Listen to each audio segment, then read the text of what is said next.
Happy Friday, everybody. Josh here with On the Wrong Lead. Another live episode of You've Gotta Be Sha Tin Me. I'm joined as always by Mr. Matt. I still haven't bowled a 300 Carlson. Still true. How you doing, my friend? I'm doing well actually. Today was officially my last day of work for the year, so we are off till the new year, which is cause for celebration. So I'm actually cheers. off the next 2 weeks. So I come back on the 5th. Yeah, same. I'm taking that Friday too. So although it's awkward, right? Because it's like technically we're supposed to be in the office. Like I don't think they're giving it to us. So like you're supposed to come back that Friday, and then that's gonna be a tough day to come back. But, Yeah, my work does they give us the holidays, and then they give us basically like 4 bonus gift days on some of those days. So like the holiday is obviously like Christmas Day, New Year's Day, and then they give us like an additional 4 days. So basically, it's like you take 4 days of vacation and you get 2 weeks off. And I'm like, I will take that. I'll take that proposition because basically everybody does it. Like the entire department basically shuts down. So I'm on call the rest of the weekend. But then Monday, I have one of the coworkers I have is doesn't celebrate the holidays. So she works and just saves her days because they don't make you take them then. Just most people do. So she just like uses them other days. But I see Keith is already here in chat. Probably one of the 2 people that might have seen our last minute tweet that we were going to be live tonight because per usual that as you know we're like discussing, hey, what time we'll record tonight, and then at about I don't know 4 or 5 p.m. You're like, oh, it's a Friday card, so it's like I guess we'll just start a little bit later and just do a little bit of live stuff here. It's all right. Can I get this in focus? Can I get it in focus? I can't get it. There. Is that La Fin du Monde? It is, There you go, Unibro. We got for the live stream today. So there we go. it's one of the. I think the only beer they ship down the U.S. I'm laughing because I was like, oh, I should put some beer in the fridge. I don't know. Do places around you do this? The 19.2 fluid ounce can. Some. I mean, it's either a really nice beer does it, or a really not so nice beer does it. This is a nice beer. It's a Revolution. It's a hazy hero, so it's a hazy IPA. I was gonna say. I mean, I've seen them in like I could get like a Keystone Ice in that or something like that, maybe. But yeah, that's just so funny. But yeah, we got about, oh man, I gotta like navigate all these windows and stuff. Got about 23 minutes to race 1 here. And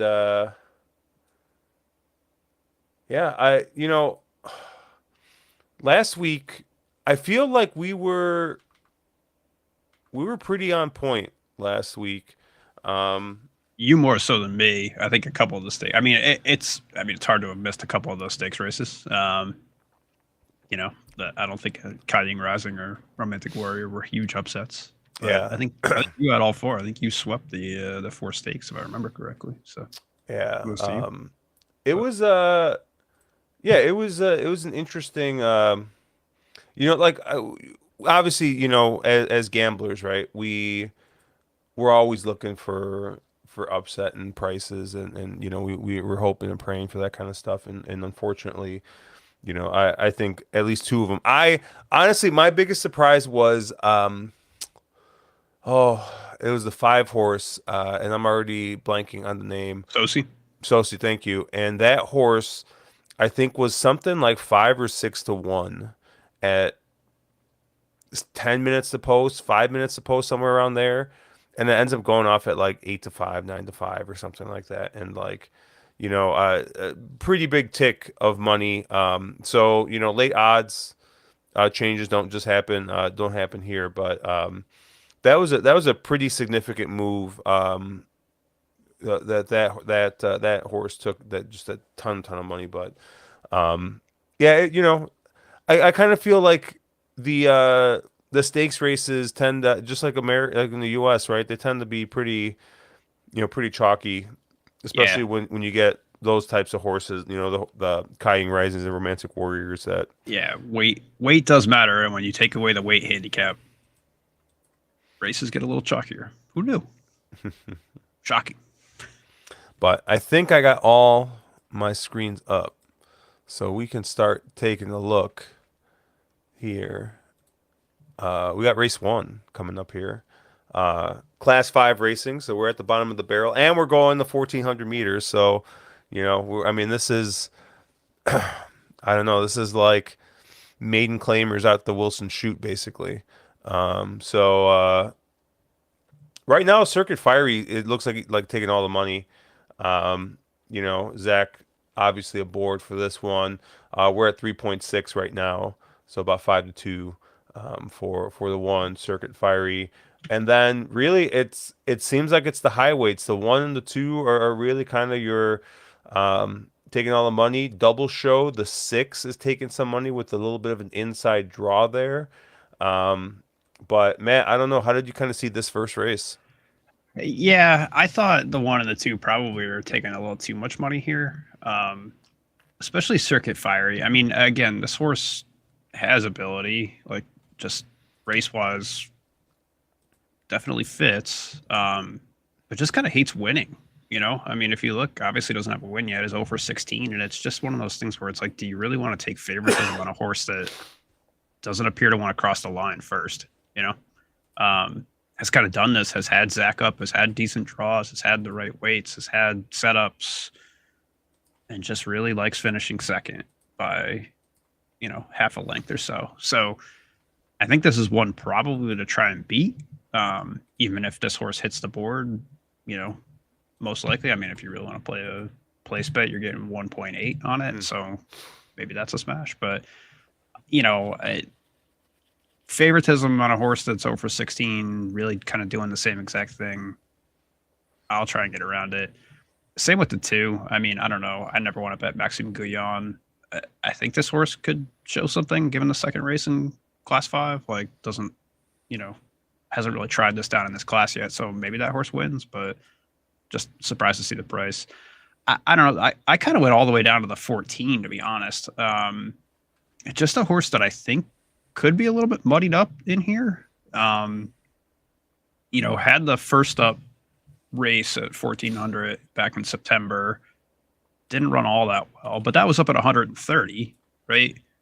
And now is all the way down at 117. So as much as I would say don't bet the lowest weight in class 5 because it's literally the worst rated horse and you could have out here, I think this is a chance where you can make a case, right? If I don't like the favorite, I do think the 6, the 7, and the 14 I'll have a decent chance.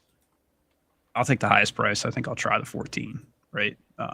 When in doubt, low weight, decent draw. Start early, Yeah, I was kind of looking at this race, and it was tough because I kind of feel like the logicals here are kind of on paper the horses that I think make the most sense, right?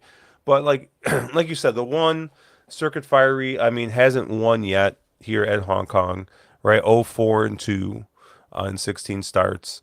Um, and has had Zach aboard for a bunch of those starts. And it's like if Zach ain't getting you across the line, like and this is a horse that's been favored the last 4 times.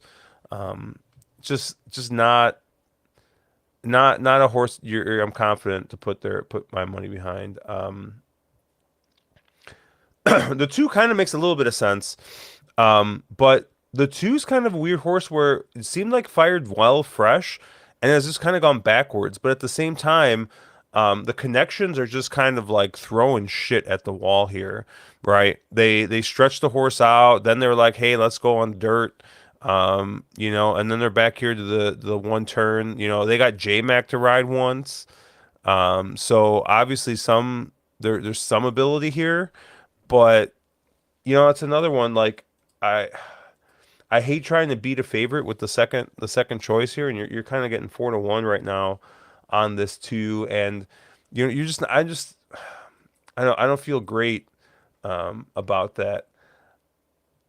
I mean, maybe the horse in here that makes the most sense and is probably the easiest one to maybe feel okay backing is the 6 double show, which is the horse that I mean won last time this horse ran, got withdrawn last time out, but um, I mean maybe maybe it was just a horse that kind of if you look at the last couple starts, lost the draw lottery a little bit in those two one turn races, being drawn outside.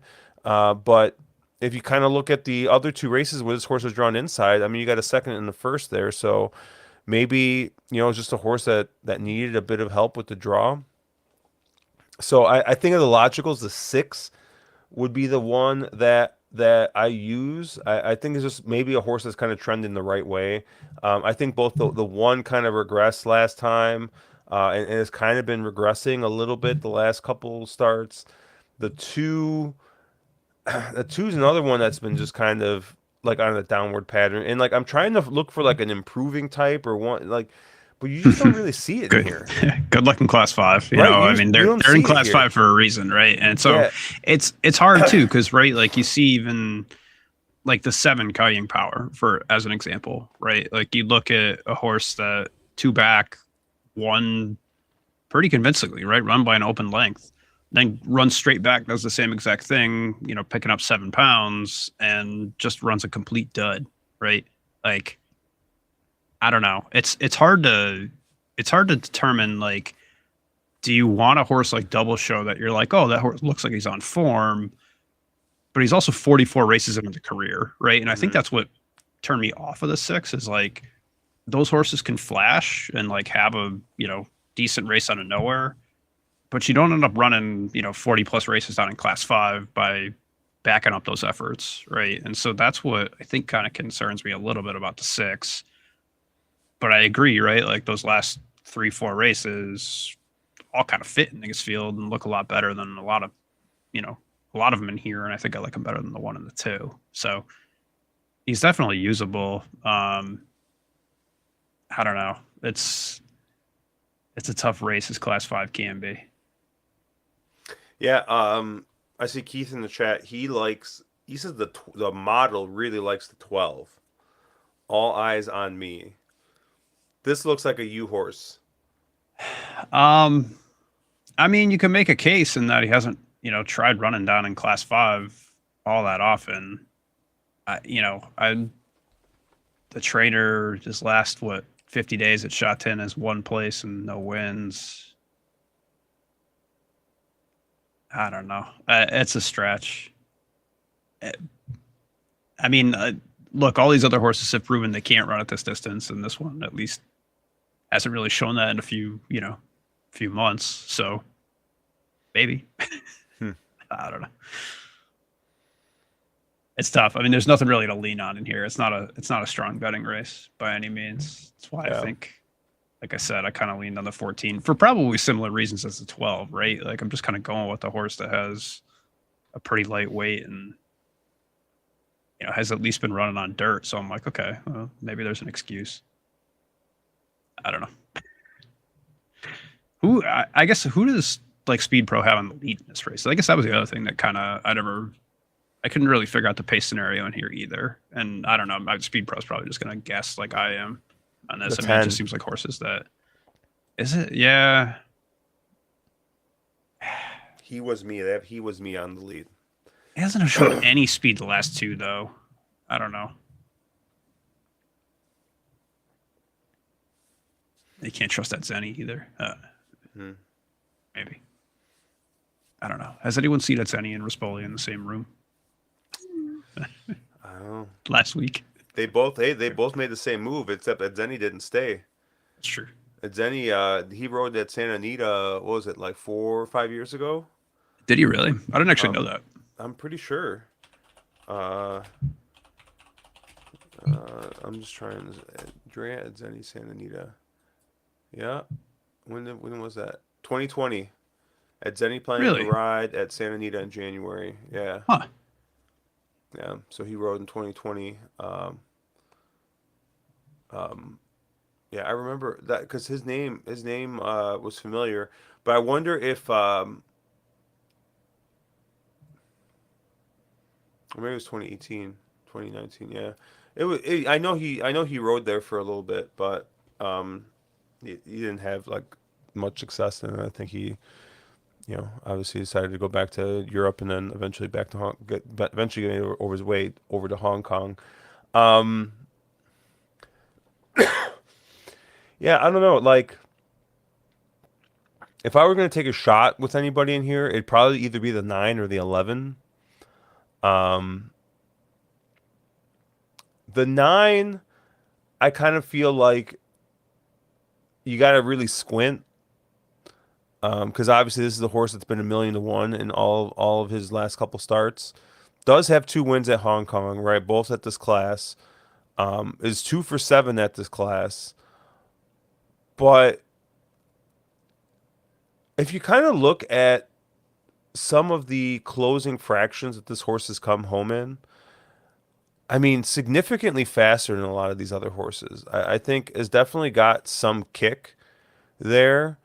Has got a good draw, but I don't know. Like it's just a horse that I think at a certain point, like probably should have turned the corner, and I don't know if it's just because they've been all over the place with like how like what distance to run this horse and what have you, like hasn't really gotten in. I mean, you're basically like we're at the bottom of the barrel here, right? So like these all these horses, I mean, it's just like the island of misfit toys, right? So but this is a horse that's drawn the rail. I mean, Matthew Poon's not he's somewhere in the 4% range to start the year.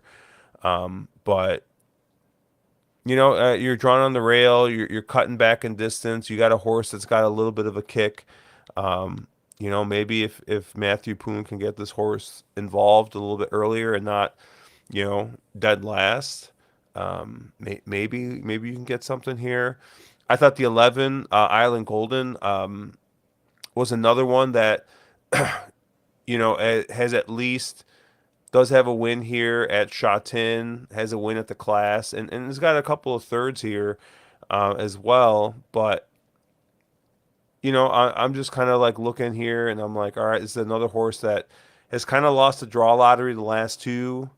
But I mean, then you kind of go back to the races, 3 and 4 back, and that horse was drawn a little bit better and didn't really run a step. So you know, maybe fifth up, getting a good draw, getting Holly Doyle. Although I like Holly a little bit more going 2 turns versus one, but Yeah. um, you I've been know, waiting. I've been waiting for Holly to do something here, and she really hasn't. I don't know. She hasn't done as well as I thought she would. mm, Kind of having a stint over here, but you never know when she's but gonna wake up. J Mac was off to a slow start too, and then all of a sudden he picked up. So yeah. Let's take a look at the odds board here. Yeah, we're still seeing like 5 to 2 ish on the one.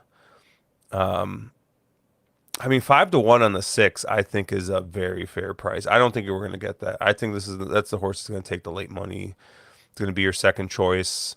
I'm guessing you're going to get like 3 to 1, 7 to 2. I don't think you're getting anywhere near that price, but yeah, you I, I kind of see it in the place line already, right? Like you see yeah, 1.9.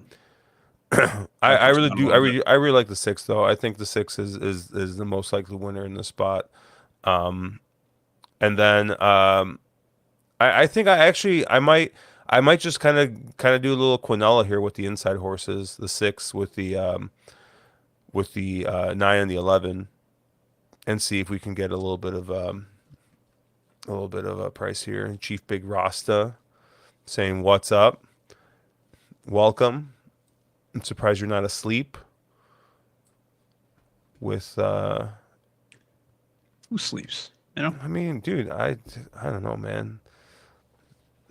That I mean, his name is Big Chief Rasta, and I mean that stuff puts me to sleep. I don't know about you, but I mean, so does I got beer, the. dude. I Yeah. mean, Yeah.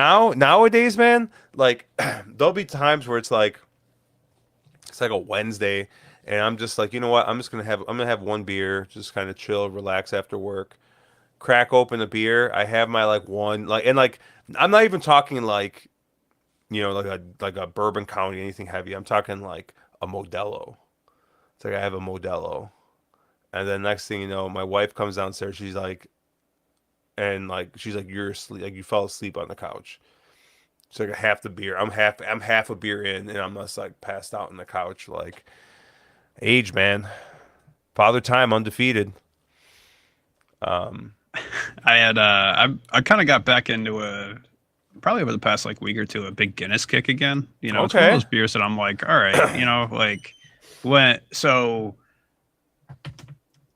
we had a work event yesterday, and you can get pretty aggressive at those, but as you age, you realize I got to get home, and it's a Thursday, and I gotta like put my kids to sleep at some point. So Guinness is that nice. I think that nice medium of decent tasting, but also 4%. Huh. That's right in the slot right there a little bit.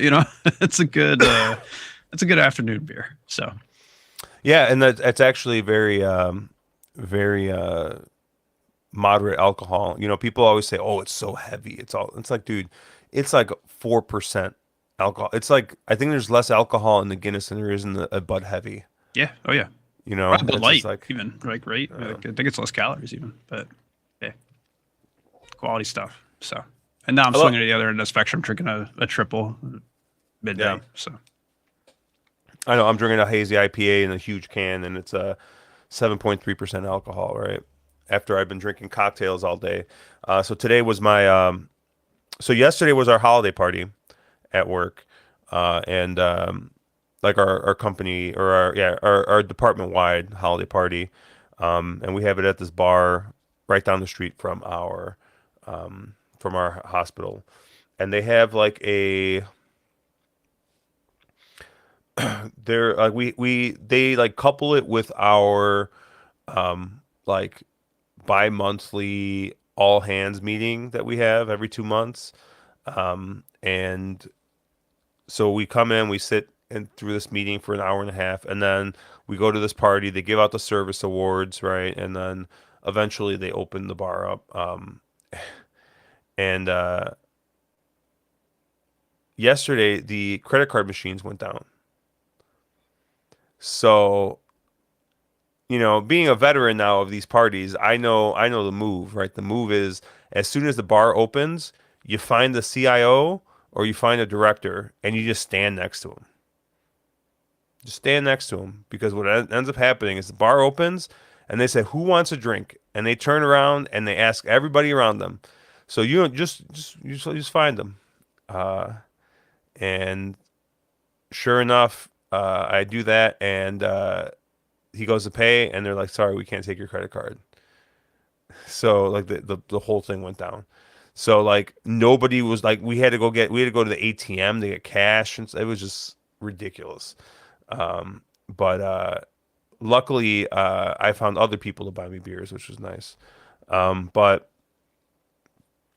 today we had our just like our team lunch and after that we just went to like we went to one bar and then like we were leaving that bar and we're like, "Hey, it's happy hour now, so maybe we should go hit up a happy hour bar." And then we went to happy hour because you're done with lunch at like 1, go to another bar from like 1 to 3, then all of a sudden it's like, "Hey, it's happy hour." So we went to so I had a couple cocktails, took a little nap on the train, opened up a big beer here, and yeah, now we got 2 weeks off here, and we'll just try not to lose too much money here over the next 2 weeks.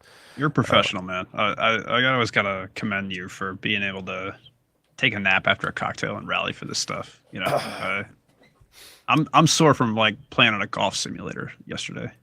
Which Maybe I'm just out of shape, but Well, I laugh because you know, my wife's always like, I don't understand how you sleep on the train every time, and six, you, seven cocktails that helps. yeah, but I always wake up in time, right? To the heck is going on here? I always wake up on time in order to like get off at the right stop and everything, right? Every time except once. That's a Luckily, I different woke story up. for a different day. Well, luckily, I woke up before we hit the end of the line. I only overshot two stops, so it was only like a $15 Uber to get back to my car. If I would have not woken up when I did, if I would have woken up like 10 minutes later, I would have been all the way at the end of the line, and we're probably looking at like a $40-$50 Uber because it's like an exurb. It goes way the heck out there. It's like a 45-minute drive from my house. See to get on the soapbox while we have like 2 minutes to post here. Like back in the day when I used to oversleep on the trains back from New York City, if you missed your stop, that was at least an hour long wait to wait for the other train coming back the other direction to get you two stops to home because you were F. There was no Uber back in like the college days or like shortly after graduation days. So, and Lord knows you weren't calling a cab at like 2 in the morning. So, John Massey says it looks like they're on the widest course tonight. it, So, yeah, they did some weird stuff. Like because they were running on the A for HKIR, and then they cut straight to C+3. I wonder if they're going straight back to A next Friday, or if they're. I don't know what they're doing because I know that their big card obviously is like the New Year's Day card that they run, which is shout out like an awesome card because they run literally like the ball drops at midnight East Coast and like race one goes off. So like I celebrate like by gambling in the new year, which is my favorite thing in the world. Um, but yeah, it's normal you see them like progress out slowly, and for this one they just cut straight from like inner course last week to outer course this week, and I'm not really sure why. So the six is Jenny's paddock pick. So I just doubled my bet. there you go. I'm still in on this 14. Ooh, is oddly backed on the place line. That 14 just got crushed down to Oh yeah, 8.7. So some whale is tailing my bet. Thank you, chat, for dude, I've never crushing seen my that shit. dark red before. Holy shit. 6.7 down to I just went from 14 to 5. All right. Well, thanks. Last time I post on Twitter.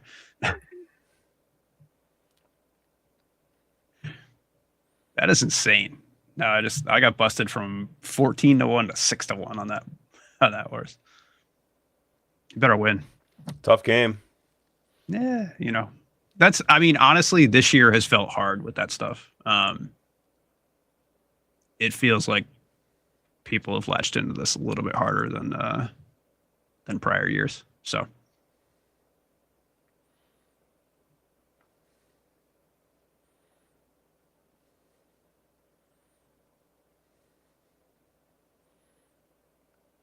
I mean, it looks like my six has got just a ton of horse, but I don't know.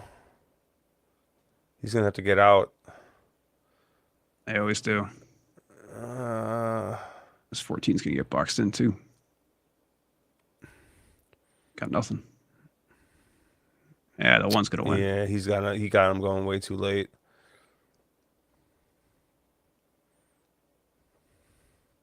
I mean, it made sense. Yeah, Whatever. he got him going just way too late. I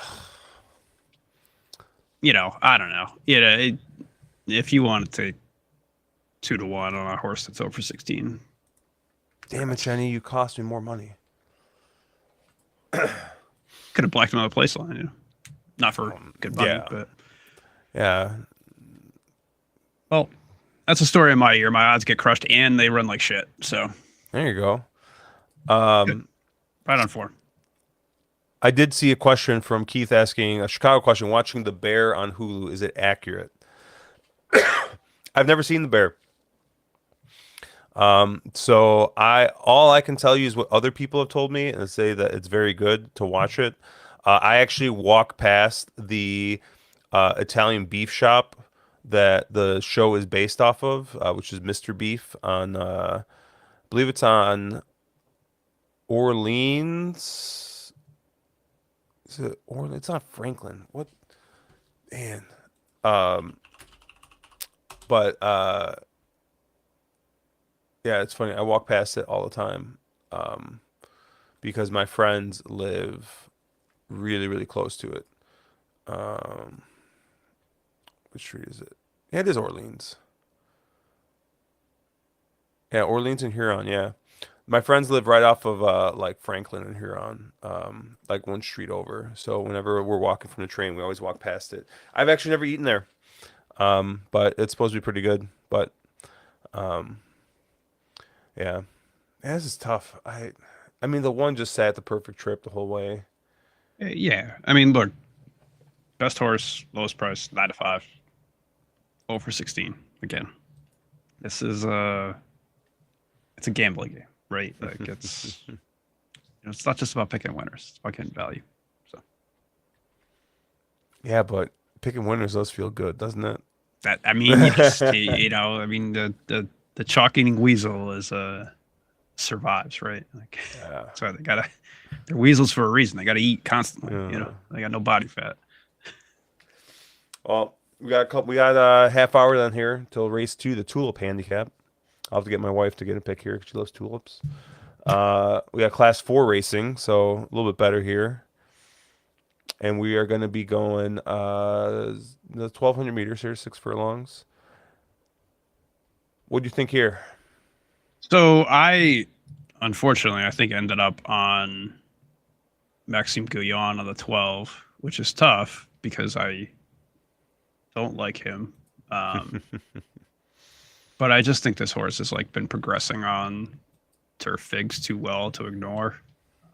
And I don't think it's going to go off favorited, which is, of benefit. So I think I was probably lone A on the 12 in here.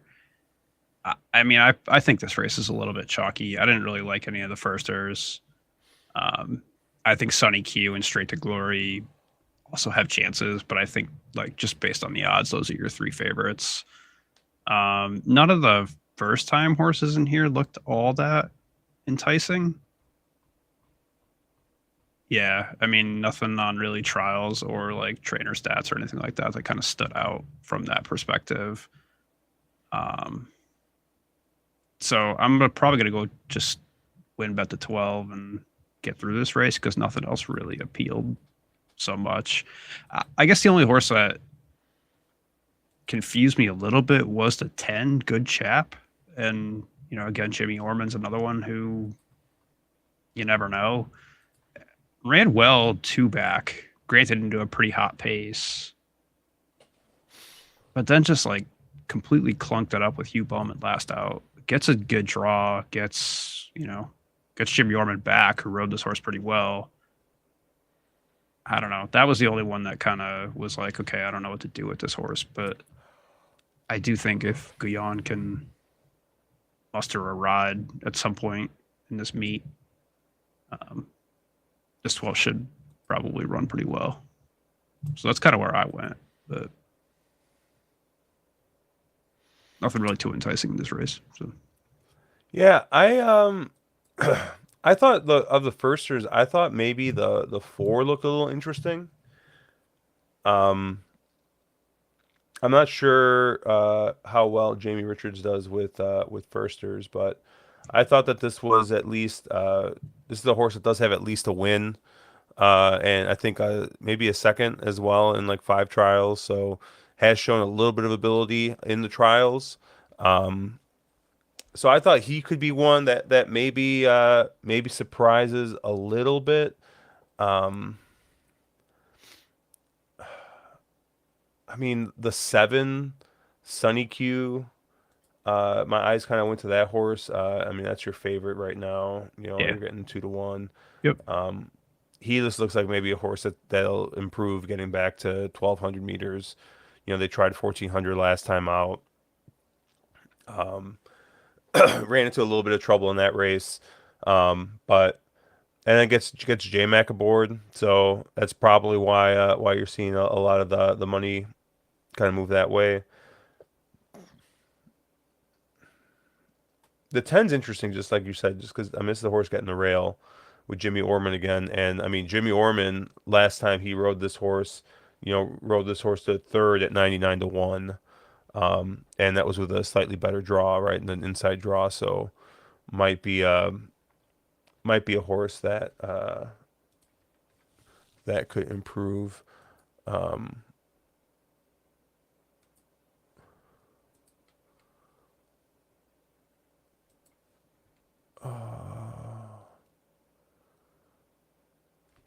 Yeah, it's a weird race with the just with the firsters up, etc.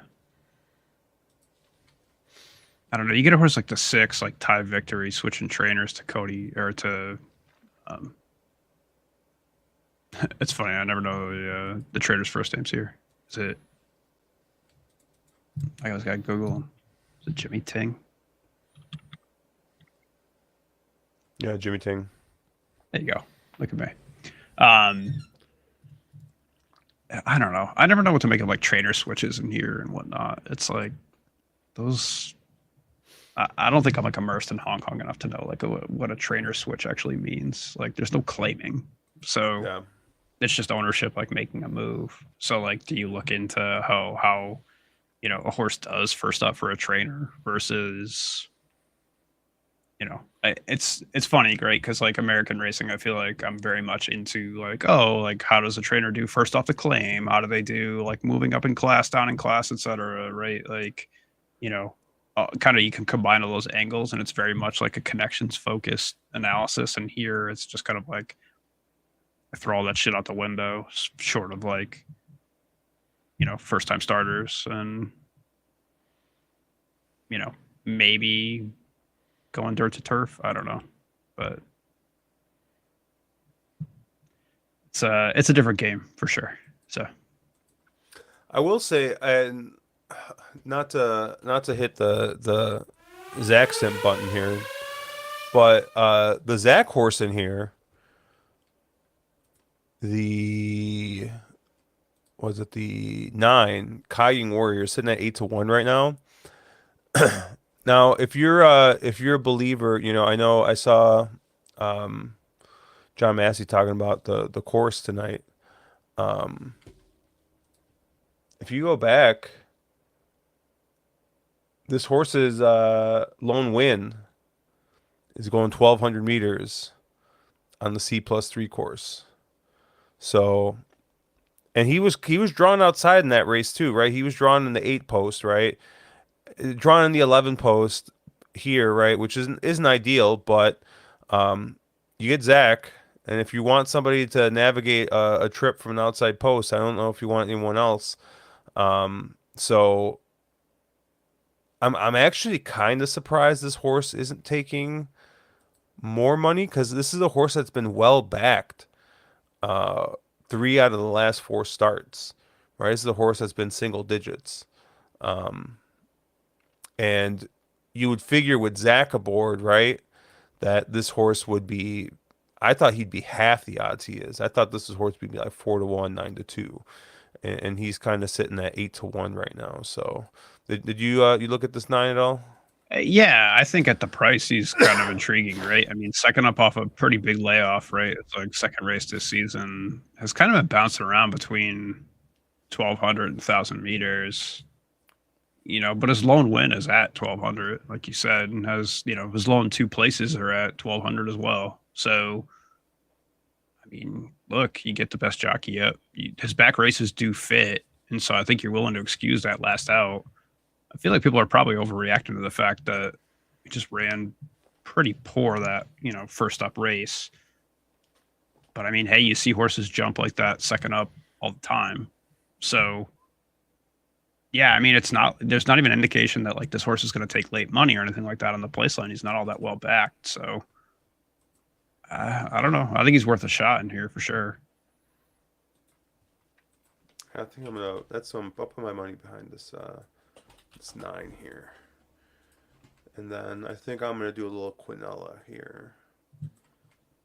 We'll do the 9. I like the 10. And then I'm gonna use the 4 as well. Little 4, 9, 10 Quinella box here. See, maybe this firster, uh, can do something here. And you're going lone A12 here, right? I think so. God, I hate betting low A Maxime Guyon though. But I might try and play like a stupid, like cheap try in there as well. Just kind of sprinkle in some of the 9. Maybe try and catch the 7 out of first place and Yeah. Catch him underneath. Look at you got Kaiying Rising. You got Romantic Warrior. So why not Kaiying Warrior? There is that angle where like you're not going to name a horse a good name without having some ability, right? Like like you're not going to waste the good names on the horses that like are shitters. Yeah, I know, but I always love like the Baffert horses, right? That get those names. Um, there's I heard that Heisman Trophy winner. I forgot what his name is, but I think his last name is Mendoza. Uh, Tom Ryan or whatever came out and said that they just named one of their foals Mendoza. So there you go. Remember Spielberg? Who's who was the horse at Saratoga that I tried to play that angle? I think it was like Kinchin or something like that I kept playing that angle. And the Oh, horse lost Kinchin. like Oh, eight God. straight races or something. I go like, wow, Chad must really hate Jonathan. Uh, Kinchin. Or then there's Miramati or Miramati. Yeah, yeah, that horse needs Lasix. Yeah, Yeah. it's Oh, yeah. man. That's the only angle I track in like American racing that I'm good at is these weird ass like quasi stakes horses that like run really well on Lasix and not well off of Lasix. So if anyone's betting fairgrounds tomorrow and looking at just a touch, remember that horse needs Lasix. So I have no idea if he's running on that because I don't bet fairgrounds, but it's the only thing I'm good at is tracking how Dragon medication horse that need impacts. Lasix. Yeah, that's the only thing that I know how to do. That's and funny. U.S. racing is follow the meds. So Yeah. There's and then you got to watch out for those Prairie Meadow shippers on the Butte. yeah, I haven't tracked on Butte, off Butte as well as I've tracked Lasix, but It's so funny. the corn angle is good. Yeah. Well, it's the same with like with Turfway, right? Like Lord doesn't what they're running on at Presque Isle, and then they run at Turfway and they run lights out. But Yeah. Well, we got 14 minutes till this next race, but we normally handicap late pick 3 here. So why don't we take a look at that here as I scroll through. We got race 9, the Ivy handicap, started this late pick 3. I haven't handicapped late pick 3, but I did take a look at this race, and the first thing I thought of was, man, there are a lot of horses that you love in this race. I see Mugen in here. I saw who's the Patch of Stars. I think is also a U horse. Sky Trust is my horse. That's the dirt horse. But it's a lot of unrequited love here. I feel like yeah. like horses like Sunpack Fu, who I'm like, man, I wish this was Happy Valley right now. But Oh God. Where did you end up on this race?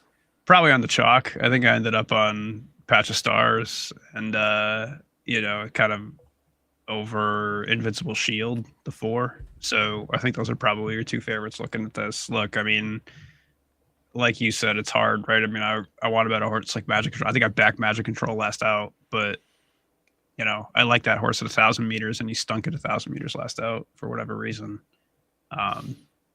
He's hard to back at 1,200, right? Like that's just not what this horse wants to do. He's hit the board once ever at 1,200. It's just tough to kind of back anybody but Zach and Patch of Stars in this race. I mean, that horse has kind of been progressing. He's moving up to class ranks. Has kind of met every challenge he's faced. Looks like one is kind of going to be in group company pretty soon. So I don't know what you're getting on that horse right now. And he's actually not favored right now. You're getting 4.9. I do think that horse probably goes off favored though, just with the Zach money.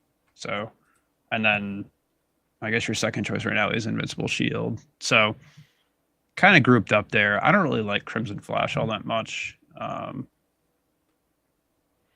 Has kind of been moving up the class ladder, but kind of has been doing it not running this configuration, right? Like if you look, you know, kind of didn't run well at 1200 on Sha Tin, and then won a couple races at Happy Valley, won 1,000 meter at Sha Tin, finished second in 1,000 meter at Sha Tin, and now people are going to back him into favoritism running 1200 at Sha Tin. That doesn't make much sense to me. So I do just think 4 and 7 here are probably going to go off 1-2, and deservedly so. Yeah, it's tough. It's tough to not back Zach in a race like this. Um, even if you were a little bit concerned about the wide draw, I mean, he's won from a wide draw before, and in 7 starts, Patch of Stars with Zach Pert on the board have won 5 and finished second once. So I think Zach understands his horse, and the lone off the board finish was going 1,400 meters when drawn out in the 14 post, and still was able to get up to second, or to six by 2 lengths there, to Beauty Crescent. So um, yeah, I think Patch of Stars is going to be tough to beat in this spot. Um, I don't know. I just kind of like I said, kind of like looking at the race. um, I mean, I kind of want to almost make a case for the two bottom up together. I think the two has got back races that do fit in here. Um, but this is the horse that's just kind of been all over the place, distance wise and then class wise. Um, and I really do think that class two is probably where this horse wants to be. 2 wins, 3 seconds, a third, and a fourth, in 10 starts at this class. And gets J Mac aboard. And I really think, like that all weather race last time, like this horse doesn't want to run on the all weather. So, I mean, granted, the horse does have a win on the all weather, but still, I think that this horse has done really good running, um, here, at Sha Tin. Maybe a little snake bitten, with the 4 seconds, but seems to be very very consistent. Only missed the money twice in 9 starts. So I think the fact that J Max getting here, he looks pretty interesting in this spot, as kind of an alternative, to Patch of Stars. And right now you're getting 11-1. So we'll see if that price holds there. Um, the mile has Crimson Flash at 3.1 off and 1.8 fair. So looks like um, looks like the model's going to think Crimson Flash is going to, even at 3.1, is going to be, a bit of an overlay there. So you look like you just like stepped in something that you don't like. You No, don't like I the mean, smell of. look, that's why Keith is much smarter than me. So that's why I've been losing all year, right? Because I don't like this one. So Here's a fun question. Anybody know why or hear anything about the possibility of us ever being able to bet into the superfecta double trio, triple trio pools? you want to take this one, or you want me to take it? Well, you go for it, man. So I think there was some communication that those pools would be open in they said Q4 25, which we have a grand total of 11 days left for them to open up those pools here. But I think it is coming soon. I don't know about the superfecta, but I think, what did I see? I think double trio, triple trio, and Pick six. the 6 up or whatever it is, which is a non-traditional pick six, but it's a, what is it? It's like a place pick six combined with a winner's bonus if you hit all the winners of that pick six. So I do think those are coming. I know there's some people, working towards that. I do think AM Wager is going to be the ones that are working towards carrying that first based on the feed they're trying to get. Shout out AM Wager. But I have not heard an update where that stands. So I don't know what the holdup is on that. But apparently we are going to get that soon, TM. So that's when I go broke, because Lord knows I can't even hit a win bet at this place. I bet triple trios and 6 ups and shit like that. But but I am looking forward to that if and when we get it. So yeah, that should be that'll be fun. I mean, I do like the simplicity of the Hong Kong pools, because and maybe it's just me, but I get caught up in pick five fever, right? I just when I'm playing Turfway, when I'm playing, right, it's like I hit a couple of nice win bets, and all of a sudden it's like, well, I might as well fire the pick five now, and it's like, doing what I feel like I have a good eye, especially at tracks like Turfway, of finding 10, 15, 20 to ones, I think, that are a little bit of an overlay, and just kind of laying into them. And like, it's like I hit one of those and like I make my night, right? I had that happen today at Tampa. Shout out to the Tampa stewards for making the right choice and bringing that 6 down to put my 7 up at 24 to 1. Shout out to the Tampa stewards there. But like, I hit a nice win bet on that horse, and it's like that's like my weekend basically, right? Like that's like my weekend bankroll right there in one swing. So, and I think all of us, we get, we're gamblers, right? And even it's funny, even like the most disciplined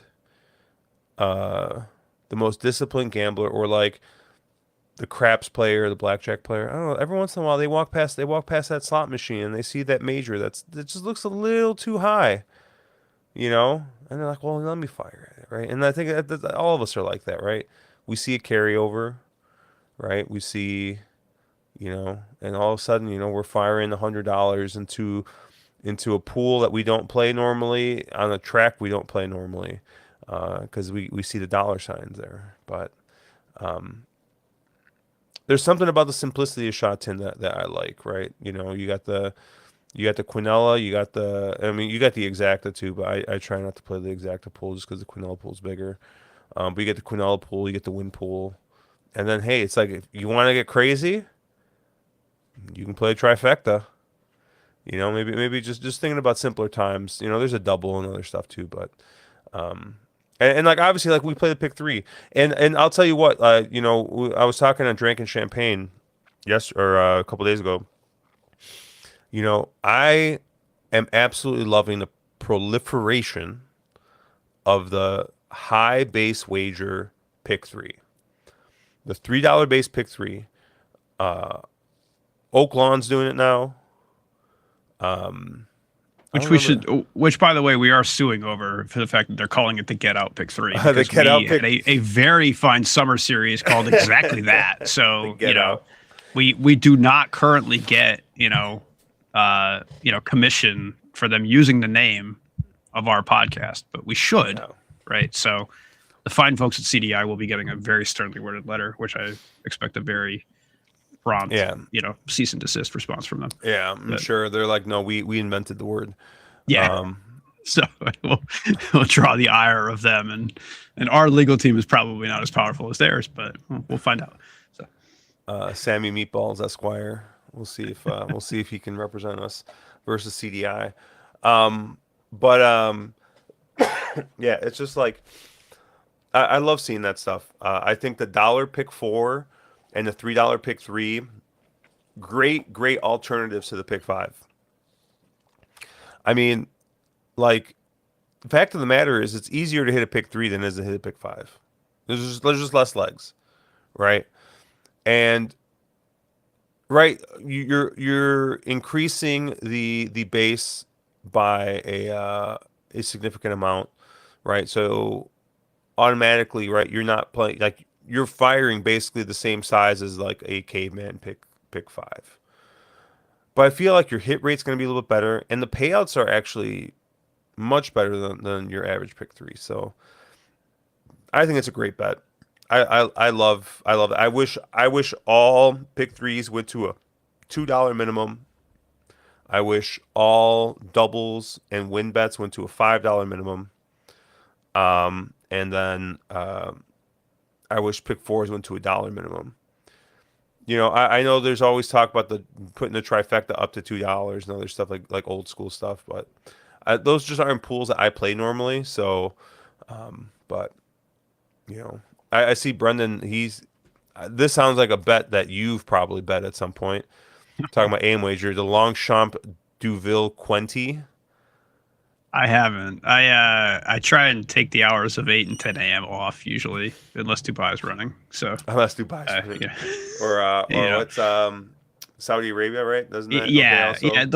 Those weekends where we do like the Le Mans of racing, we've talked about this before, where we would want a tournament that literally runs for 24 hours straight. Of you start betting at 6 in the morning and you go straight through Hong Kong until 4 in the morning, right? Like you play open to close of the tote and see what you can do. If we're ever in a position to make a contest, that will be the contest. By the way, The contest would be like literally like, hey, we're doing UK racing in the morning. You gotta play through like, and what we should find like when Ascot. No, does Ascot and Hong Kong run at the same time? That's a good question. I forget when If you Ascot go is. from like I think so. Ascot into, I forget if that's before Saratoga, right? Because I think it's in June. So like from Ascot into like Belmont into like Chucktown into Hong Kong. Yeah, it's Like just you got like you got to make it through. it's a 1 day contest with 35 minimums. Yeah, Yeah. it's it's a Oh mandatory man. 40 bet minimum. Like you need to play 40 races or Yeah. else. I mean, That's just it. So we're firing that up. We're gonna overtake NHC by doing that shit. But they're loading into the gate here. yes, they are. Um, and they're off. Oh man, they went off quick here. What we get final odds here? Sun Q went off at a little less than 2-1. Yeah. And my glaciator got blasted down a second choice, of course. We'll see if Guion is going to trap himself on the rail again here. But Cayenne Warrior said it's 7-1. I'm kind of surprised here. And I mean, Zach is sitting the same trip he sat yeah, last time on that one horse. yeah, he might win 8 races tonight. They can't And let him keep getting away with this, 12 is right? getting trapped on the rail. Guion's getting nervous. He has no way out again. Are they going to let him get away with it again? Probably. Yeah, there you go. Guion's pinned in. They might get out. Well, with this 12. Oh, he's going. Oh no, the 8. Go. Actually get up, Chief. Come on. One time. There we go. There you go. There we go. Guion can't even screw that 12, one up. 8 to 10. That'll work. Who's that 8? I don't know what J Mac was doing all the way back there. Like, it's just these big closers. Like, I don't know. Like, there's been so many races where I feel like horses just take to last and then try and sweep wide and just end up kind of running that 6th place dud. Yeah, I mean the 7, like non-factor. I mean he didn't even pass the 9. Yeah.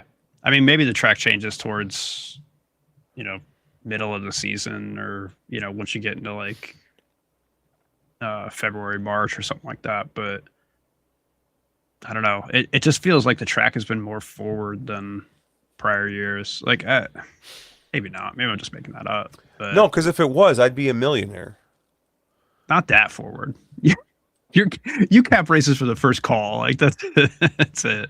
But Okay, but in fairness, all right, like let's be real. My biggest advantage has been just absolutely just chopped out from under me. yeah, Brittany Wong is, laid that's up true. with a bum leg or Busted bum arm leg. or Yeah, whatever she's got. broke something in her leg. Yeah, Goodness. What am I supposed to do? she'll be back soon, hopefully. God, I hope so. It does make it more interesting, right? Because I don't think they're like, I don't even, where is Ellis Wong hurt too? Like there's not even a bug jock running on this card, right? Like Oh, that's a good question. Let's take a look I at don't think there are PPs. any left because I think Ellis Wong's a 5 pound bug. You get the local 2 pound weight, but there really isn't that, um there really isn't that bug jock running right now. I gotta look that up. There's a couple of 2 pounds. Dylan Yeah, but that's just Moe. the local, like that's the Hong Kong jockey like two Yeah. pound allowance or whatever like that. What are we talking about? Like, how come like Vincent Ho and like Matthew Poon don't have it? I should know the answer to that, but I don't. But like Jerry Chow, Angus Chung, Dylan Moe, they got the 2 pounds. But yeah, nobody else is running. I don't know if there's a I don't know if there's like a win limit for that or what. Or maybe they're not actually Hong Kong jockeys. I don't know. No, it had to be because they won the he won like the local jockey title last year, I thought. Hmm. I'll let you look up the bylaws. I feel like I'm my experience reading Kalshi Market rule scums or Oh God. an idiot.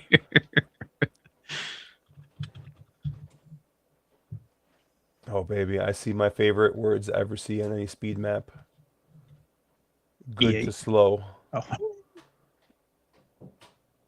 I don't know though. I mean, I guess if I squint hard enough. They got this 14 as lone speed in here. But this 14 is drawn out in the 13 post. Ellis Wong is suspended. So Oh, there you go.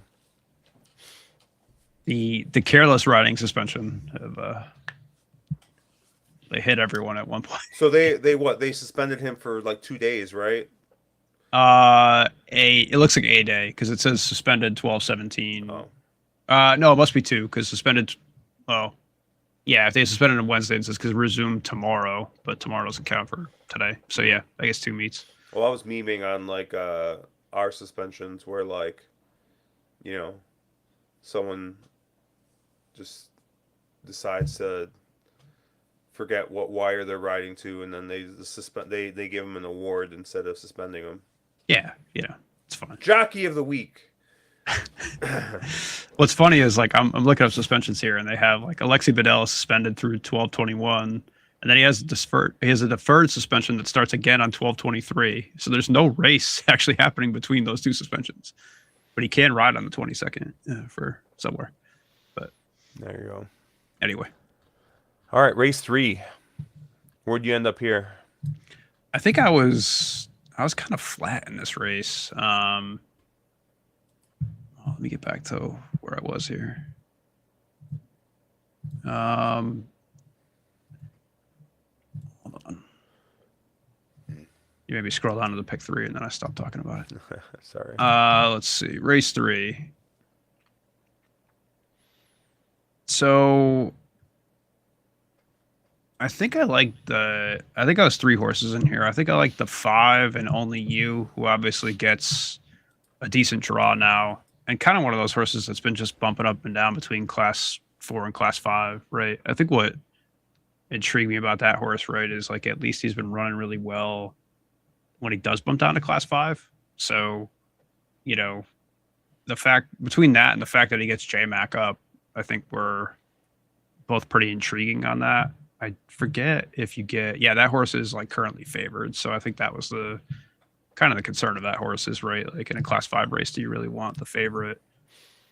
Interesting though, because TBD. he's But he's not the favorite in the place line. He's like third choice on the place line. yeah, So he's not going to go off like slammed, I don't think. yeah, But I mean, you don't even have a horse that's, below even money on the place line right now. Like literally, if you like a horse in here and you put him to place, you're going to make, even if you win place that, you make your money back. But seeing a place line favored at 2.0 right now. So even money on a place line 1.7 for every now. single Bling Bling horse. Genius just took a bunch of money. Bling Bling Genius is a horse that I've bet this horse so many times. I don't know. I just think last race was the race that horse was supposed to win. Like I get the class drop, but I don't know. If he didn't win last race, it's like Keith dropping the knowledge. I knew he'd Two, know. See, like there you go. 250 wins. The claim disappears entirely. There you go. I knew there had to be some rule, but I was not aware of what it was. So Yeah, I mean, yeah. Only you. I mean, I think looks really good. Obviously, Yeah, agreed. I mean, finally gets a good draw here, gets a good jock. Man, I don't know if I'm just memeing myself, but I'm kind of liking the way this 14 looks. I mean, I just hate the draw, but what's I mean, this is a horse that's going to be on the lead and is getting like 15 pounds, 16 pounds on the heaviest horse in this race. Um,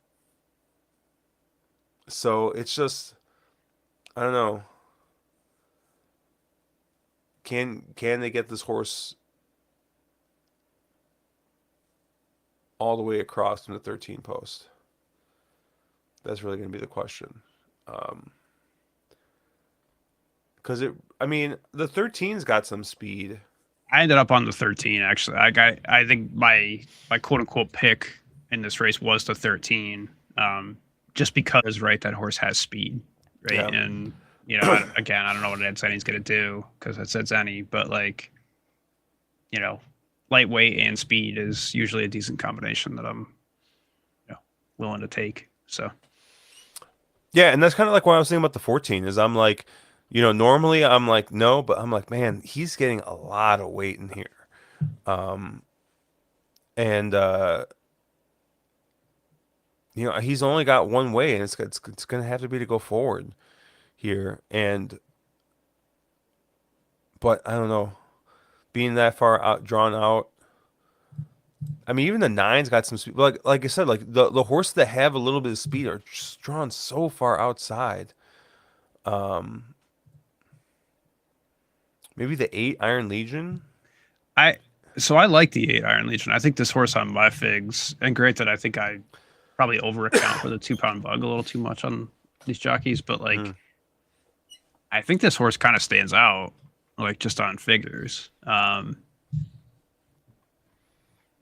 And it's funny because they're talking about him on Speed Bap right now on the feed, but like you're getting 17-1 on this horse right now. That like there's no world beaters in this field. Mm-hmm. Yeah, I don't know. This horse has run, didn't run that bad down in class 4, to be honest with you, right? Like that race to kick off, like, kind of had a bad break and got trapped wide and was closing at the end of it. Like, I always look at horses that are kind of, closed well in class 4, bumped onto class 5, got trapped 3 wide, last race or 2 races back, and then ran at Happy Valley and kind of ran a little bit of a clunker trap wide as well from the actual widest draw at 1650. I mean, the only concern, right, is the fact that this horse keeps getting tracked wide with Angus Chung aboard, and then you have Angus Chung aboard again. So, but I don't know. He finally gets a draw, so I think this horse's value, I think, probably is worthy of a bet each way in this race. Because what are you getting on the place line right now? Like 5.5, so like 4.5 to 1, 9 to 2 on that horse. 92 on a place line for a horse that, theoretically has run pretty well in a higher class seems okay to me. So I'll probably play that one, even though I posted online that I was going to bet the 13. Now, granted, the 13 is 32-1 right now, so or 31-1 right now. So that seems okay too. But Yeah, honestly, like I'm looking at the place line here. Um, I actually don't hate the place line on this 14. You're getting double digits on the place line for the 14. Um, I mean, I don't know. Like I just feel like forward has been pretty good, but like you said though, like necessarily I don't know necessarily that like uh it's the lead, but I think you do want to be forwardly placed here. Um, but yeah, like I mean the eight just to me like looks like a horse that's kind of tactical. Um, and it's got a good draw, but I don't know because I feel like the five maybe the five's going to be too far back, and we've seen that just hasn't worked.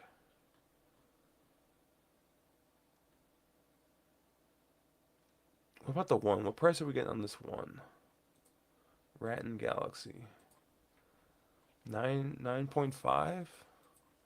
the one is that type of horse that burns me, right? Where it's like you see them running in class 4, they don't run all that well in class 4. Then all of a sudden they drop down to class 5, lightly raced, and they, off of an okay layoff, just show something that they'd never done before. So I don't know if, what 8-1 is the right price on that, but it probably is with a decent draw.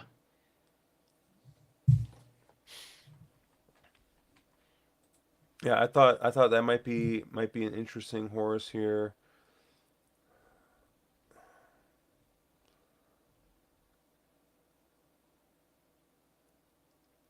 I mean, honestly, maybe even the nine.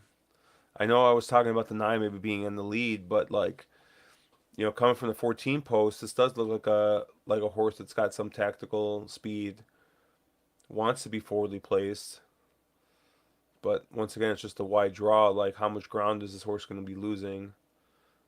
And this is also a horse that hasn't won here yet at Hong Kong.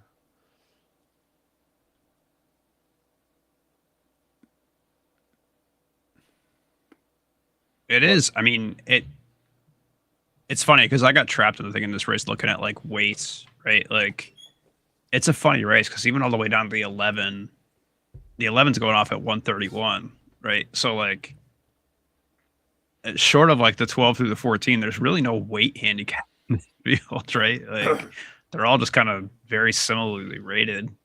which is honestly why I like my eyes were drawn to the 14 because like when I looked at the Yeah, weights, like right, like like I'm looking at the feed here, like you look at the weights and you see all those 130s and all of a sudden you see a 119, you see the 120 and the 119, like it's hard not to, especially when we're talking about speed and trying to be forward, like honestly, like if this 14 was drawn like in like let's say like the 5 hole, I mean I'd be sending it. um yeah. I mean, look. I mean, in some ways though, it's what that horse has to do, right? Now, granted, like Jamie Richards has been ice cold. Like he started off incredibly hot, and then it's just kind of like hit the skids a little bit. But I mean, I think that's why I like the 13 too, right? Like, I mean, look, I can't bash Maxime Guyon after he just got me a win, so he's back in my good graces, right? Like when to back him. Good for him. He didn't f it up. So, but I don't know. Whatever. But I mean, so same thing on this 13, right? I mean, what this horse has to do. And look, he's getting 11 pounds on 11 horses in this field, right? Like, and So, in the hashtag Ed DeRosa micro stats of the week, um, this horse's one win has come at 1400 on the C+3. So he's 1 for 1 running 1400 on the C+3 and 0 for 21 running everything else. So this horse is undefeated running this configuration. So you gotta blast that horse, right? that's good handicapping, right? Like just looking at micro trends, quote unquote, or just referring to anything you want to bet as a micro trend and smashing. So All follow right. me for more shitty handicapping, by the way, at Slow and Steady on on Twitter. Let's look at race 10 real quick here. Second leg of the late pick three. Um, looking at the board right now, your favorite is the 7. Do your part on the rail for Hugh Bowman. Um, yeah, it looks to be a pretty consistent performer, forwardly placed. I mean, the way the track's been playing, I mean, he looks pretty good, pretty strong here. But I don't know. I mean, I think like a horse like the one Skyjoy makes a bit of sense. Granted,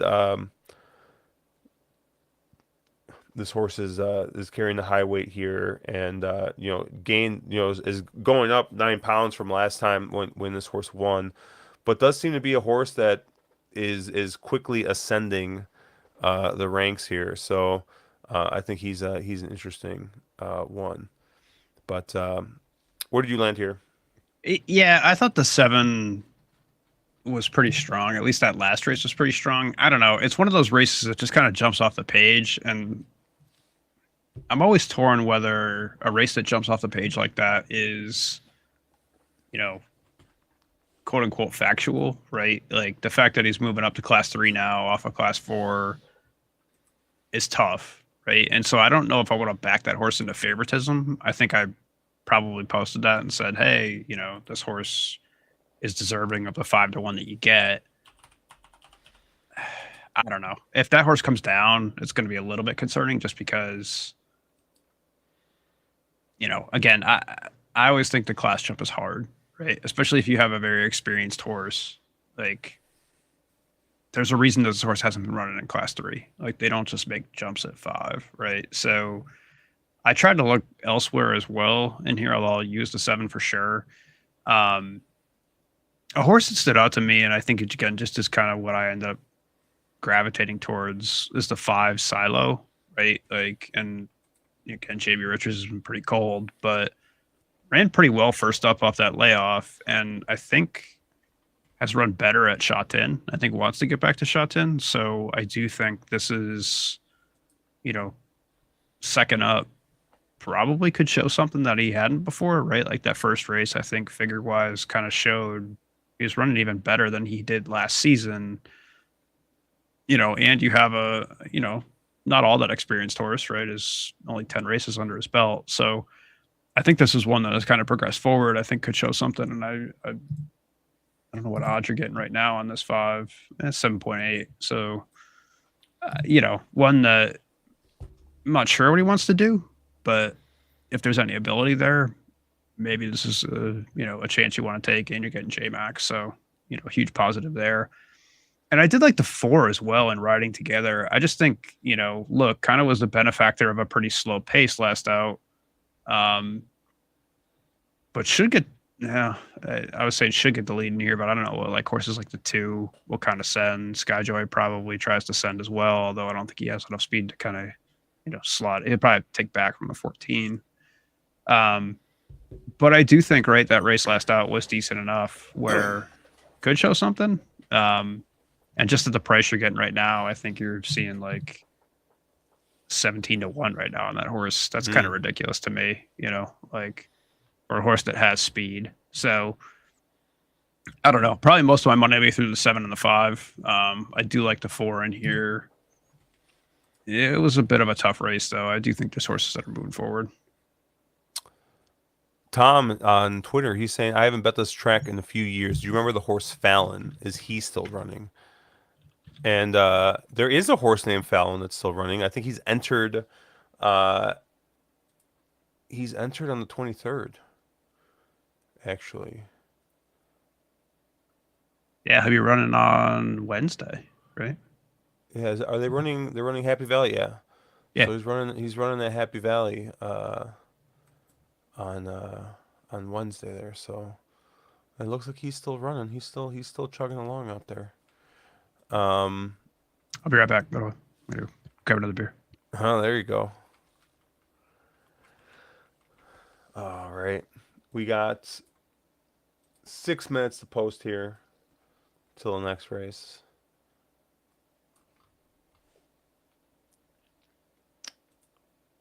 Race 3, obviously. Oh man. Yeah, lots of different ways we can go here. I'm gonna take a look at the odds boards again here real quick. See what we got going on.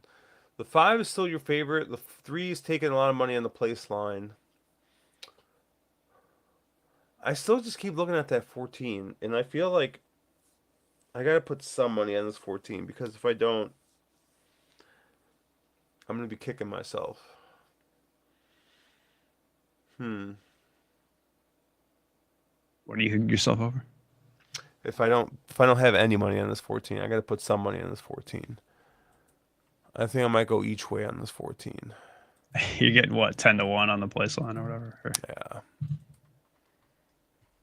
It's usually a pretty good each way bet if you want to. Yeah, we'll go each way on this 14. And then we'll do some Quinellas again. Um, I like the 14.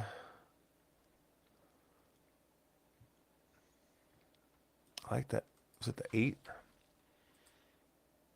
I believe. The place line on my 13 is indicating that he's going to get crushed on the win side pretty late. So Yeah, I like the 8. You know what? I'm gonna do the 1, the 8, and the 14. Little Quinella. We're gonna go big. there you go. We're gonna try it. We're just gonna swing for it. I got doubles to the 8 and the 13 here. Cheap, but Model likes Chia quite a bit. 20 to 1 off and 4 to 1 fair, and likes Silo quite a bit as well. Looking at I that's like looking one at of the those. it's looking at the race 10 here. That's my 5. Yeah. Yeah, I didn't know what to make of the 3. Obviously it's a lightly raced horse coming, doing something different, right? Like it had been closing at Happy Valley pretty well. Angus Chung's a hard one to back, but and Tony Cruz. Tony Cruz has been just ice cold. So I think that's probably what shied me away a little bit. But has been running pretty well at Happy Valley, all things considered. So, it's just one of those things of whether you think he's going to translate over to Sha Tin well enough, or if that is like a Happy Valley horse. It is always appealing when you see them put Zach up, though, right? Like it at least indicates how you think that horse has some ability. If you're going to ask Zach to ride. Um, Granted, it goes back to Angus Chung, who rode him first out. So I can't imagine they're like, "Hey, Zach, get off my horse for Angus Chung." But maybe. Yeah, I think I'm probably just gonna stick with 1-7 in that race. Um, and we'll see what happens there. Um, 3 minutes to post here, race 3. Tom Wood likes the 5. Nick likes the 3.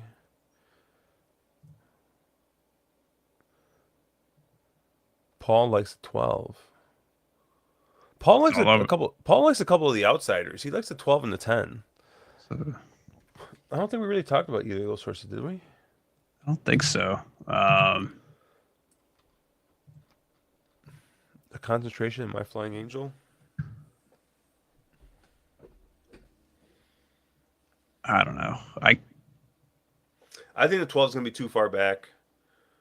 I think that Yeah, the 10 actually.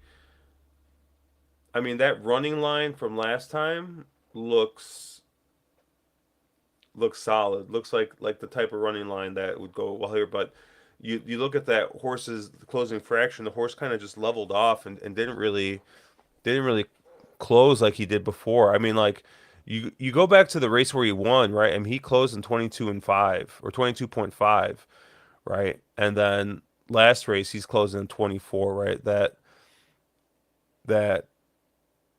second and a half difference is humongous.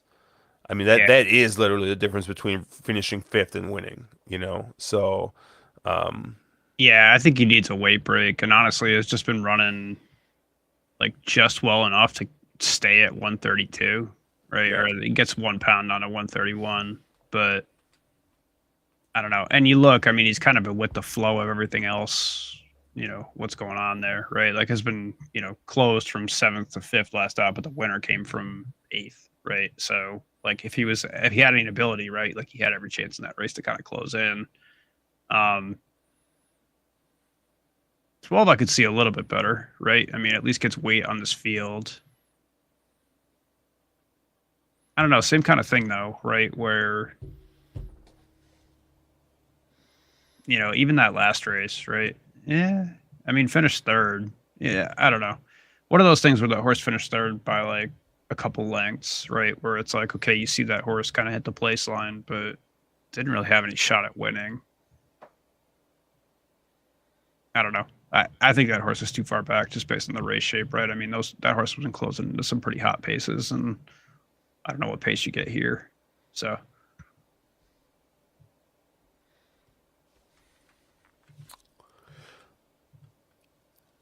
I don't know.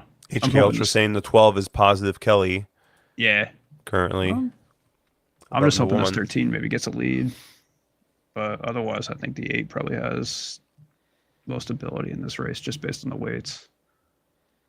So one of those two would make this a decent night, but we'll see. Let's get this 14. Why not the 14? Pace projected to be good. Beer bet? Do we need a beer bet on this? 14 versus 13? Oh, yeah, sure. All right, let's do that. Sure, we'll do that.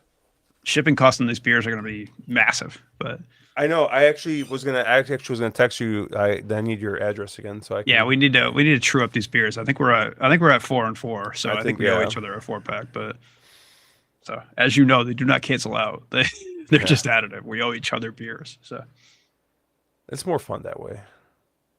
yeah, no, come on, we're not gonna not ship these things. So I gotta find something nice for you though. I do have one. I have one thing that I saw at the beer store recently that I was like, I need to buy this for you. But Flountown saying we need some Ferraris for that AM wager bonus. actually, that is a good call. I need to actually put something in for that. Who? Yeah, who twenty is it? Is it? dollars. Oh yeah, Ferraris. Yeah. Yeah, he needs. At last week he had a win at like some massive number. He won at like 70-1 or something like that. To Oh baby, my 14 is gonna be like 7 wide. this was not the pace scenario I expected. I'm actually happy with it. Then he pulled back. Oh my, your 13 is that your 13 or who's Yeah, the that horse all that the I way hope on to the get a outside? lead pulled out of the 6-way pace scenario here. So Who the heck is that? Is that the 9? that is a 9 that Oh just my went goodness. full send. These lightweights are looking good, but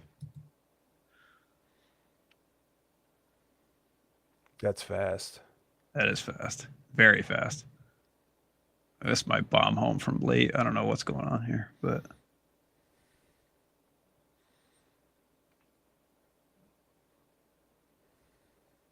this 13 has anything. If you have anything, if you have anything with this 13 right now, Oh if baby, you there he have goes. anything with this 13 right now, come on. There he goes. He's gone. He's gone. Get home. This is nice. This is nice. There you go. Like this. We like this. We like this. There you go. Nice. Yes. We take that. Another let's take a look at the board. Another red, Brown lamped. deep Brown lamped red. You me got to browned 9.4. So 9.4. But hey, you take those. the Twitter whales are killing me tonight. Yeah, you take So those. I'm gonna stop posting. We're good. Knew that Yeah, I horse was should have gonna been. be I here. should have been on your 13, man. I Well, had. that was not the pace scenario I thought would happen on that by any means. But I gotta hey, watch this race again because that one, the one made up a ton of ground. Holly did. I think Holly did well to get that horse anywhere near that. The 12, ended up holding on to third, and the 10 got fourth. Man, my 8 was nowhere, huh? yeah, that 8 did not run well at all. I don't really know what happened with him either. I I kind of didn't never see him got at called. all. Yeah, I gotta watch the replay on this and see where he I'm was. looking. He's too wide on the inside right now. Like it's not. Yeah, I mean, he looks fine. Like especially like when you see this nonsense going on with the 9 and the 14. Yeah, like that to me Like would be where you want to be, right? Like, yeah, he kind of. I don't know. I think He's well still at this point, inside there. yeah, but at this point, I think he's just too far back. I don't know. Into that pace scenario, though, it's kind of where you Uh, want to be, right? Like he's on the rail. I don't know if he just gets stuck or what. He doesn't run on at all, though. no, But because I'm trying to see. I'm trying to pick out where Holly comes from.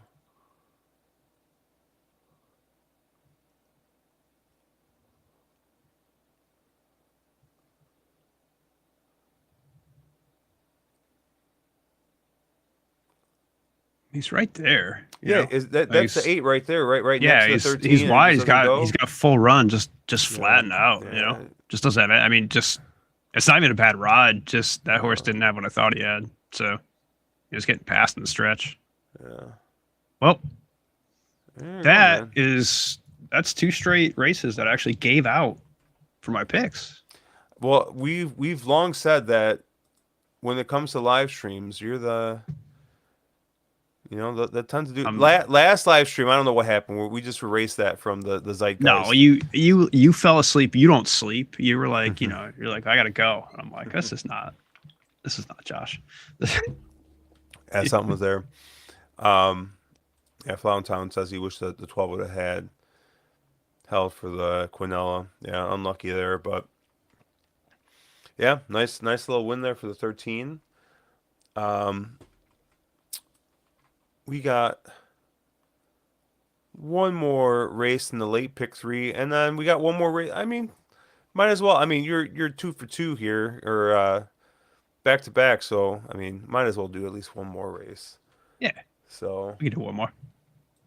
that's I cool. got half a beer left, so can stretch that out. I have half a beer left too, but it's one of these big ones. So That's what. Yeah, as opposed to me, it was drinking a.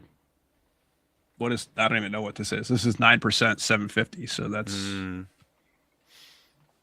I will say, I think this next race though is kind of it's kind of cheeks.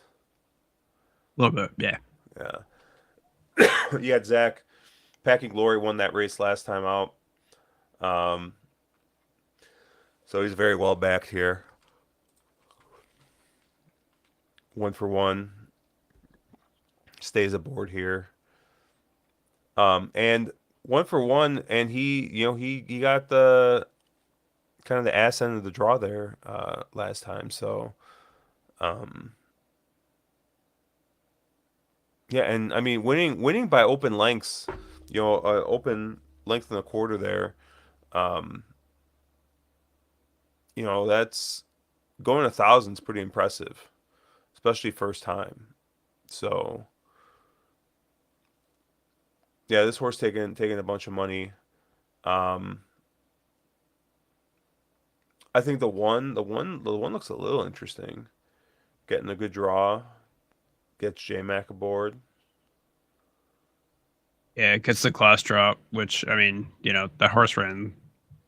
I, it's funny because I'm like, oh, that horse ran lights out both times in class 4, but also had kind of the ideal draws in class 4, right? Like had the 13 and the 14 both times he ran and finished But what's second he on getting those. here? So getting The 13 13. again, Yeah, right? But so I don't know if that outside rail has really like kind of materialized yet. I feel like mm, that kind of progresses over time. So like I bet that angle early, but I don't think that really it kind of like as the season goes on gets better and better to be out towards mm, that outer rail. So I don't know. I mean, 1,000 meter races are just like to me they're like playing roulette. I don't know. I'm not a huge fan of them, but Big Chief Ross asked if we dabble in Australia. I haven't, and part of the reason I don't is like I don't know where to find good data for Australia, right? Like every time I try to log on to some of those things, like we're in the US, like I get blocked from even pulling information on those horses, right? hmm So if it was a little more open, I would love to do that, but between that and the pools, it's tough to want to play because like I try and find news on those horses, and it's like, oh, you need to be located in Australia to pull that data, and I'm like, well, never mind then. So if they want to open it up, I would play, but yeah, Sky is I think what I end up using. Although I forget if Sky is like geo blocked in the US. I don't think Sky is, but everything else kind of is. So Sky Racing World is based in like Kentucky, and it's like the international thing. Like they print out PPs for Japan. They actually print out PPs for Hong Kong. yeah, They yep, have that's what I the and when I first started, that's what I used. I like the Sky Racing forum. I don't know what their figs are, but like you get used to like for Hong Kong, right? Like I run my own figs, and I'm very much you get used to pulling your own data and like expecting that as a component of it. It's hard to go back once you start doing that, right? And not even because I think my stuff is any good or any better, but just because if I'm going to be wrong, I want to blame myself and not somebody else, right? Like I yeah want to blame my figs and not, you know, Sky Racing's figs. So yeah. Brendan talking about looking at the Whirlpool calendar. they do You offer those, the big races, and I always do forget to like this technically is their like this is their summer Mhm. race, so I always lose kind of track of the calendar because like they had their big spring races a couple months ago, then Japan kind of took over. They ran kind of the back to back races. I don't know what picks up internationally come like January, February though. So Championship meet. well, yeah, that's not international. that's that's domestic, right? Like Um, that's you gotta yeah the fairgrounds and the synth championships and Gulfstream picks up. Great, that's fine. If I want to launder some money, I'll do that. But yeah. anyway, Brendan's local to me. He's out in Chicago, so shout out to that. Also, didn't you win like some Whirlpool like hat or plushie or something? What did you win? I won a plushie from the HKUS Racing. No, HKUS Racing. Pull down my Golden 60 plushie that I won Hey. right here. So he's loving retirement. But yes, that is what I won. I would kill for a Whirlpool hat. But trust me, I've tried to purchase a Whirlpool hat, and I've reached out to the fine people at the Whirlpool to determine if I can get a hat. But I have yet to get that. So someday. Yeah, Flowntown. He mentions like one of the things I hate about Australia is like, I mean, I like the fact that, and I feel like this is, I mean, not to get, too negative, but I feel like Australia is probably the future for the U.S., where there's like 4 or 5 tracks running a day, and they kind of stay out of each other's way. It's like one feed. Um, but what I hate is like, right, you're watching one track, and all of a sudden you're like, oh, there's a photo, but a race is going off at the other track, so they got to flip over to the other track immediately, and like, you know, now you're sitting there and then I can't count the amount of times I've been sitting there like an idiot, like watching the ticker, like all right, at the very bottom, another race is going, like all right, did I win? Did I win? Did I win? It's like sitting there watching this damn ticker. But That's what kills me about like UK racing. It's just like it's some guy half in the bag, like calling every track. It's like TVG, but just for like radio. It's like audio only TVG. And yeah, it's like, and he could not give less of a shit about the racing going on. He's like, oh, we go to Leopardstown now, and with 13 horses. Just has no idea what's going on. yeah, Like, and you try and track like if you won or not. Like, if you're not watching the race live, you have no idea if your bet is like decent. It's a very frustrating experience. At least the U.S. has dedicated feeds, but to your point, maybe not for long. yeah, It's got right. Like they can't get away from that. So yeah. We'll see. Race 11, the poinsettia handicap. It's gonna be the last race of the pick three here. So we'll still get our late pick three in. Where'd you land here? um, so I really like the 8 Fortune Boy. Oh, let me pull it up. Yeah, I'm scrolling myself here. I I just thought this horse like continues to kind of move forward, right? Like has kind of met all the challenges from moving up in class, right? Like kind of had that thing where ran well at the end of last season, and you would expect those horses to kind of regress from that, right? Like normally horses like that move backwards. But in this case, actually ran really well first up in a race that was competitive. So one thing that I track in these races is how many horses actually win the next out of those races, right? Like, you kind of not a true like ability figure, but right, like trying to at least gauge like, okay, are they running against horses that are competitive in that class? And so first up at 117 ran against close from the back, ran against horses. 2 other horses came back to win next out. Progress forward, 1 next out. 3 horses have won since that race, right? So like the next out of that October 19th race won. And then last race, kind of had to take back from a wide draw and still ran on really well into a field that, theoretically that pace wasn't all that hot. So I think this horse is just continuing to move forward. I do think this horse has a lot of ability. And I like kind of the weight. I like the fact that this horse gets a draw. And I like that he's not favored in here. So that kind of all stood out. I did think the 5, who is currently favored, granted, look, it's Zach. He's never missed a board. Like, it's hard to kind of punt the 5 entirely. I do think this is one that you probably try and get around if you want to make any money. Just one of those things where it looks like a payout killer a little bit, but just on purely ability, right? Like it's hard to say like this horse has no chance at winning. I just think he's no value. And then I did use the 10 Tin Fook as well. And look, like this is a horse that I've bet before, and I think I've given out before, and just has done absolutely nothing. But of course, I always end up on outs any horses in the leg that I need, a payout in.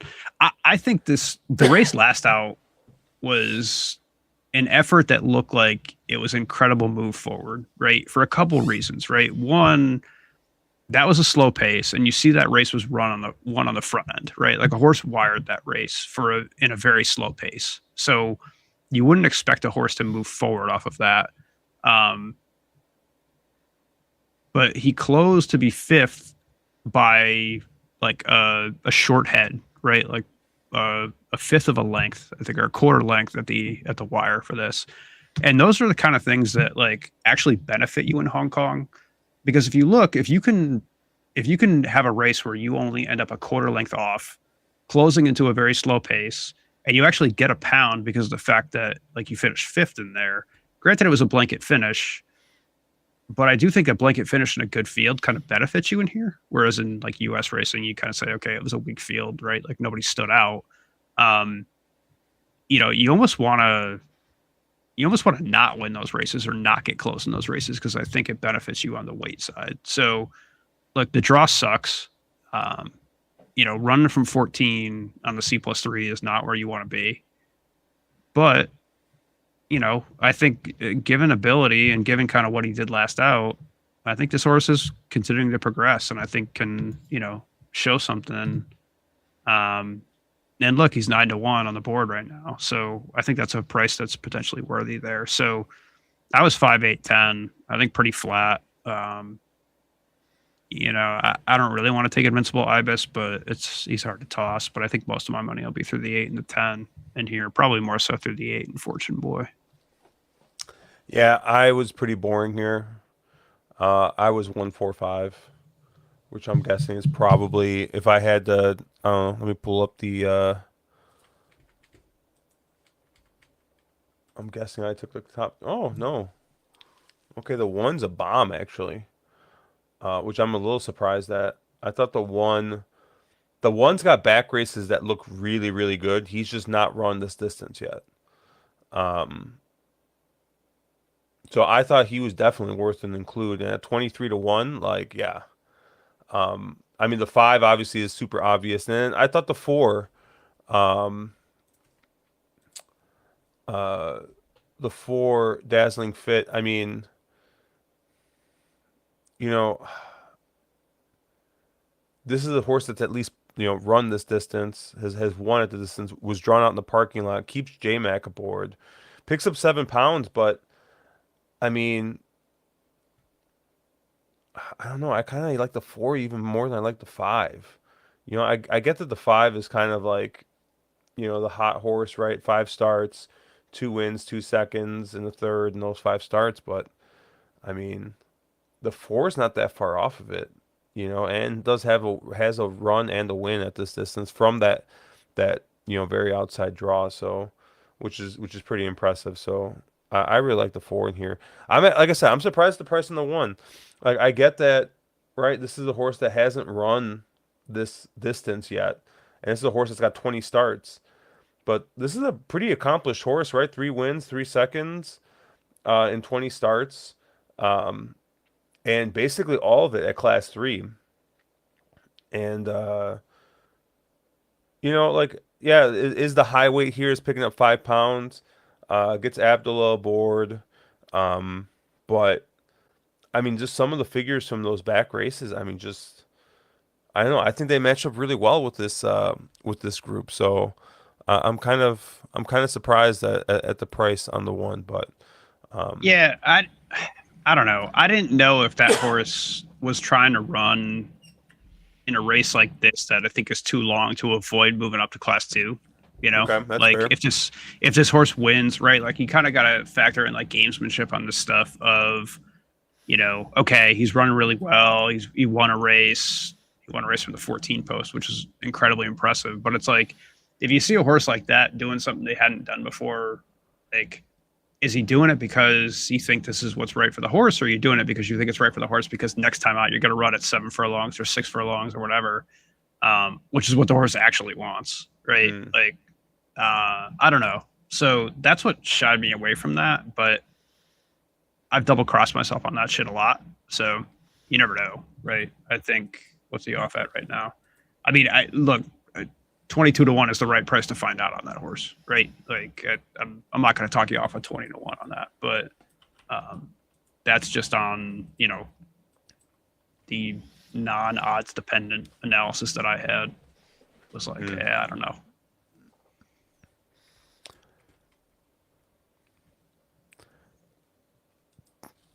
We got 8 minutes to post here. Let's head back over to this race. And this will be our last race of the night. But where do you end up here? You just going to be on the two here, or are you doing something different? So I think the 2 and the 9 are, they're they're hot on the board. They are worthy of the favoritisms that they have. I just wanted to bet the 8. Look, Chris So is like lights out with firsters lately, right? Like I think he's the thing that stands out to me, and I'll always bet a firster from him. Um, just because like his ROI on firsters is like over $5 on a $2 bet.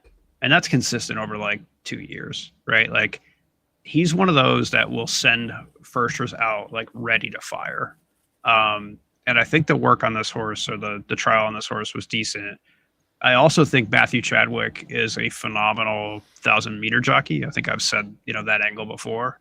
I think he's better at 1,000 meters than a lot. So look, I in my pick three played the 2 and the 9 pretty flat, right? I am live in that because I had the 13 in the first leg, so wouldn't be bad if either of those won. Um, but I do think this 8 is probably where I'll put my win bet, just because he has a draw like towards the outside rail. Chris So is good with the firsters. Chadwick is the jockey that I want to bet at 1,000 meters, and that's just a lot of stuff that kind of comes together for me.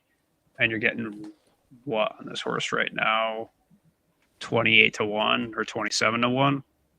Like, I'm probably going to send that each way pretty decently right now. So, because I got 91-1 on my double that I played from race 2 to race 3, so I'm up. So, might as well light that on fire a Oh, little well, bit, right? we didn't know that double. We didn't know you hit I that know. Well, double. no, if anyone was paying attention, I said I had a No, double into there you 5, go. 8, 13 that race. So Would you have it for $1? $2. So Oh, there you go. 180 something. So Yeah, we'll take that. nice. Yeah, I'm sticking with my guns. I'm gonna go with this one. Alonzo. I just think right this gets the good draws, dropping down in class here. He's got 2 seconds when running in class 4, so he's run well both those runs in class 4. Gets J Mac aboard, gets the outside rail draw. I think that there's a lot of positives for this horse, and honestly, at least on Speed Pro Figs, I mean this horse has got a back race that is faster than what Packing Glory ran last time. So now, granted, you probably expect Packing Glory to take a step forward from that last race, which if he does take a step forward, I think everyone's running for second. But I will take a shot with Alonso, and then I'm also going to take a shot with the firster here in the Quinella. But I'm not using any of the firsters that you're talking about. I'm actually going to use the 3, Darien Blue. Luke Ferraris gets aboard here on this horse. This is another horse that's kind of outside drawn here, and just kind of looking at some of the trials. He's had 6 trials.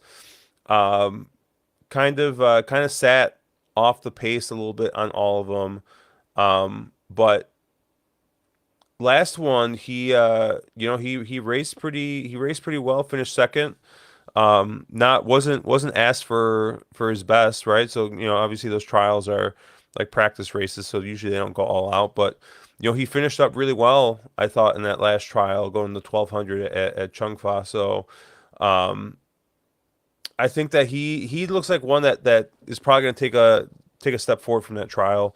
Is it going to be good enough to win here? I don't know, but I'll take a shot. Get a we're going for balloons here, right?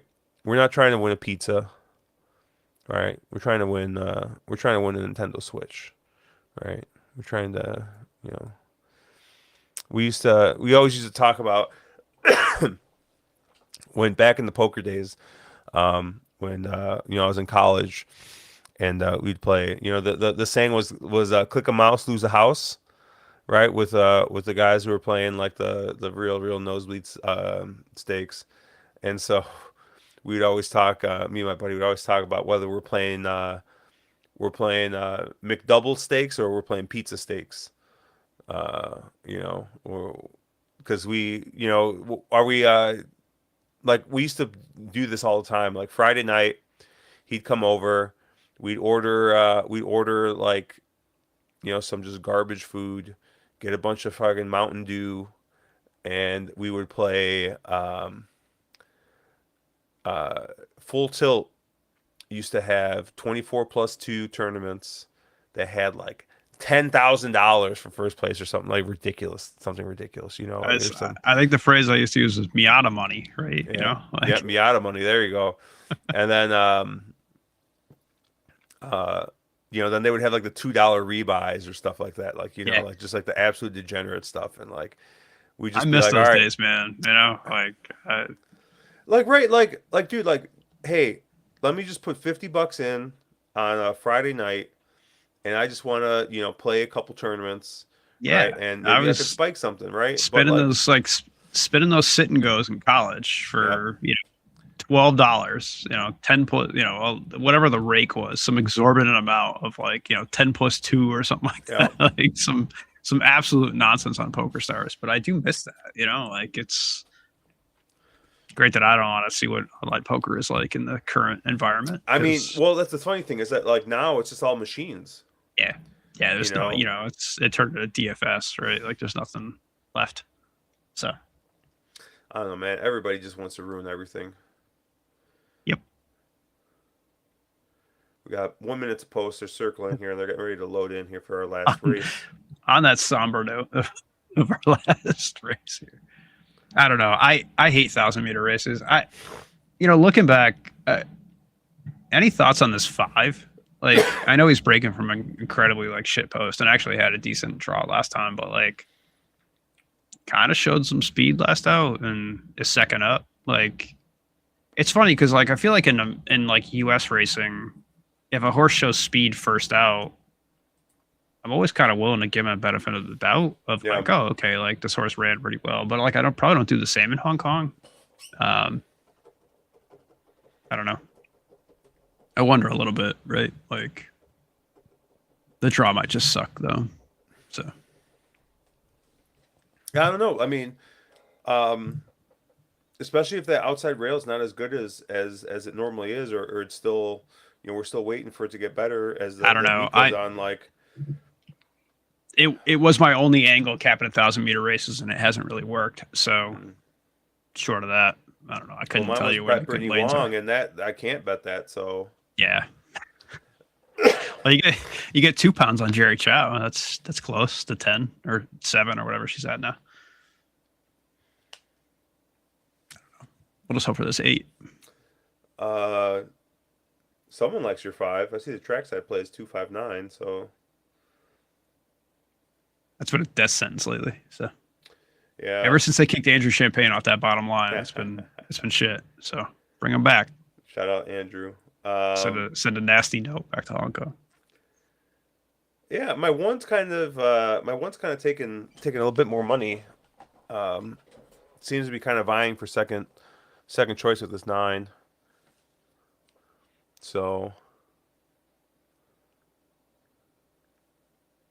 yeah, Flountown saying that there's a lot of five in the picks in the screen. I'm wondering what Keith is seeing because Keith is just saying So Oh, Keith must be seeing something that he likes. I'm it's floating that. suspicious. I know he must be seeing something that's just like out of whack completely.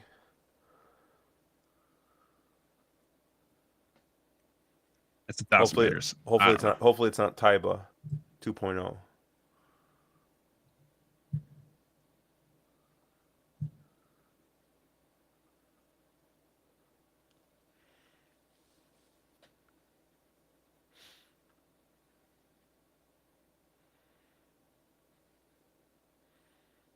12 got across.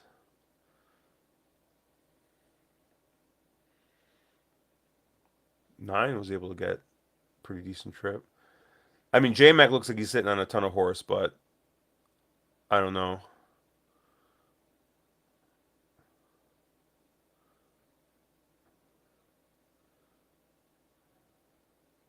Maybe not. It's 8 loaded. Come on, give me this 8. Send them through. Nah, he's stuck. Your 9 I mean, I got the 9 too. I got a Quinella too in 9 is this. gone. Might have us try. Your 8 might Stay be up with this 8. getting. Stay up with this 8. Stay up. Oh, there you All right. go. 9, 8, 11. I'll take that. Good call on that 9. We're Yeah, the two live. firsters, huh? Yeah. We are. That 2 didn't run a lick, man. Like, Yeah, that's the problem with that. It's like I feel like they get over bet. It's like they run race at 1,000 meters, and it's like, well, shit, And honestly, like part of that was just like the way I started mapping out trials, and like the only times I look at trials are basically like dirt and 1,000 meter races because like that's what they run, right? Like you can pretty much like cap a 1,200 meter dirt race because they run in trials on 1,200 meter dirt, so you can see what they're running. So those trials both kind of stood out. So what did that 9 go off at? 3-1 though, Yeah, I think he was. I think he was second choice, pretty clear. That's all right though. That's a pretty nice Quinoa. We'll take that. What did I get on the 8-9 there? Actually, it's not that nice a Quinoa. I got crushed. No, it's that's $60. $60. Yeah, we'll take that. We will do what 9, 8, yeah, 59. Yeah. All right. We're having a good night. There you go. Sure, we want to go to bed? Downtown. Look at that. Downtown with the 50 cent exactly. He's got $10 win place there. That's Parker. Parker got $10 win place. So we got a couple We're making money. There. Everyone making money tonight. I made my money at Tampa on the DQ. So as long as they coming in. Hey, that money spends the same as Hong Kong, so it's good. I got 6, 8, 9 to close up to pick 3 as we pass out. So yeah, sweet. Yeah, no, this is fun. I always like doing this stuff. I think it's fun. I wish I will have to, like I said, once again, as usual with our stuff, need to maybe look a couple days before to see if they're running on Friday, because we obviously did not realize they were running on Friday until they're running on Friday next week as well. Though I do not think we're doing a live stream. So no, I don't think that's happening. But we will we'll talk, Matt. We'll try and get something out earlier. I know I'll be out or I'll be off, so we should hopefully be able to find time to record something earlier in the week. But yep, check us out at ontherwronglead.com, at wrong_lead on Twitter. I'm at Cherry Drink. Matt is at Slow and Steadied. Check out our friends at AM Wager. We have our link in the description there. Maybe Ferraris wins one or two. I think they must have lost a ton of money on Purton, because Ferraris is a bit of a backed off that real backed off that one real quick. But have a good weekend, guys. Let's make some money. Thanks everybody for coming out. Shout out University.